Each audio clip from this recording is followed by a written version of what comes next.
আজকে তোমাদেরকে একটা আমুদি মাছের দারুণ রেসিপি শেয়ার করবো। এটা আমার শাশুড়ির রেসিপি, একদম সিম্পল কিন্তু দারুণ খেতে। চলো শুরু করি।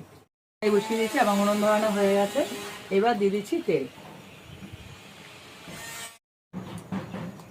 তেলটা পুরোপুরি গরম হয়ে গেছে। এবার দিয়েছি পেঁয়াজ। বেশ বড় সাইজের দুখানা পেঁয়াজ আমি কুচি করে নিয়েছি। এখানে পেঁয়াজের পরিমাণটা একটু বেশি লাগবে।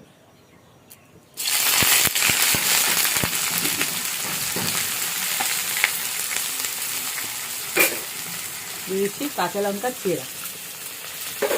এবার এটাকে ভেজে নেব। পেঁয়াজগুলোকে হালকা ভেজে নিয়েছি। এইবার দিয়ে দেবো মাছগুলোকে। পেঁয়াজের সাথে মাছগুলো যেন ভালো করে ভাজা হয়ে যায়।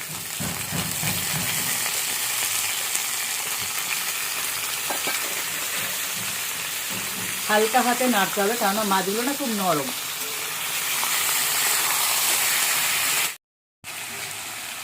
দিয়ে দিচ্ছি আন্দাজ মতো লবণ।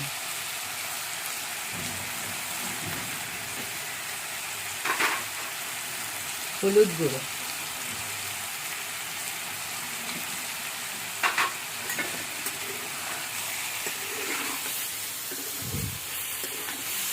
এর সাথে দেখো মাছটা খুব ভালো করে ভাজা ভাজা টাইপ হয়ে গেছে। এখানে চিরা কাঁচা লঙ্কা দিয়েছি, আর একটুখানি লঙ্কার গুঁড়ো ছড়িয়ে দিলে খুব ভালো। দারুণ একটা স্মেল বেরিয়েছে। হ্যাঁ, তা তো বেরোবে।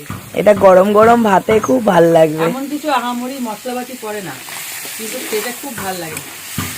এটা একদম এরকম ভাজা ভাজাই খায়।